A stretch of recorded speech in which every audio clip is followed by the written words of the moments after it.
20 reviews. It's crazy to think I've done this many, still with minimal subscriber numbers. No biggie, I still got my games, that's all that counts. This time we have Ridge Racer Type 4 for the PlayStation. Ridge Racer Type 4 is often cited as being one of the best racers on the system. We'll have to see if that comes out to be true. One thing right off the bat here, circle and X have been switched around for the menus and it's just absolutely infuriating to play. Even though it bothers me so much, this is actually the way the menus were supposed to be on the PlayStation, with circle being yes and X being no. If you didn't know, the 4 icons on the buttons of the PlayStation controller were chosen for a reason.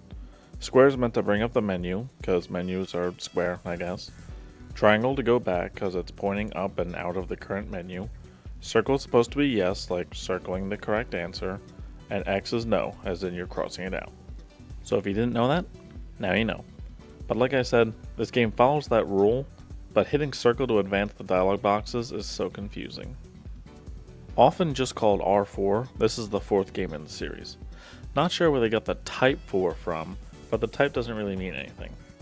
There's really only a few game modes, with the basic ones being time trial and single races, which a lot of racing games have those, so I won't go into those too much. The main game mode is the Grand Prix, and I have to say it's a really fun game mode to play. You start off as a rookie driver and you get to choose your racing team, which is the way to choose the difficulty, then you get to choose your manufacturer, which is the way you get to choose your driving style. This is an arcade racer, so you have a grip setting and you have a drift setting. Drift obviously lets you drift in corners, while grip is supposed to be similar to traditional racing games, but that's still pretty drifty. It's a personal preference, but since it's more arcadey than a sim game, I usually go with the drift setting. So yeah, there's 16 different cars you can start with, 4 manufacturers from 4 different teams. Just keep this in mind. Starting the first 2 races is simple enough, just place above 3rd to be able to advance to the next heat. One thing that's abundantly clear, that the music and sound design are amazing.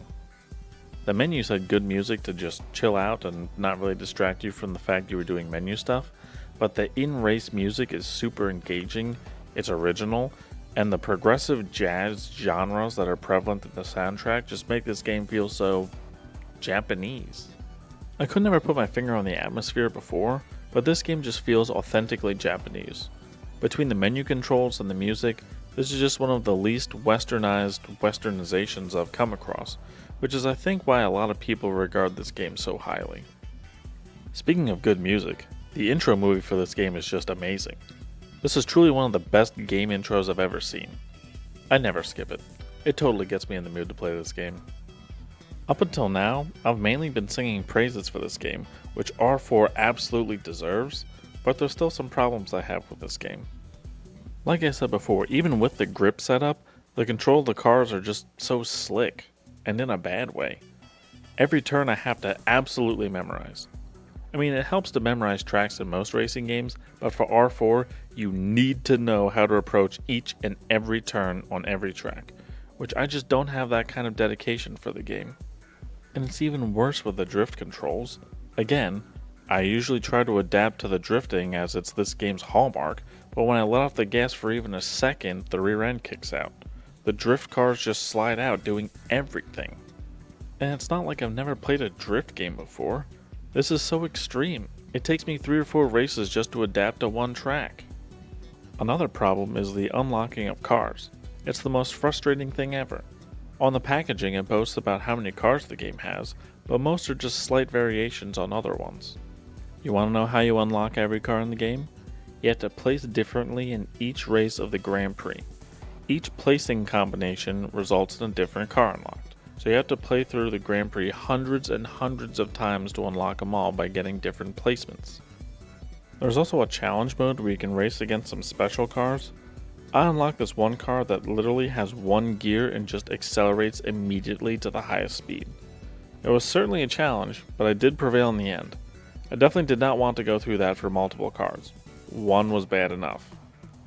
I can definitely see why people love this game so much, but it isn't for me at all.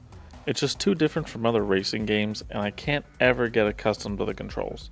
Every time I try to pick it up, I try to learn the courses and try to learn the drifting, but it never works. Not even for this review. Personally, I don't really see justification for it anywhere inside the top 5, so it's not really going to show up here. I know some people really like it, but personally I don't think it's that great. Alright, time to change colors again. A new era is upon us. Thanks for watching. I hope you enjoyed. Stay tuned for the next review.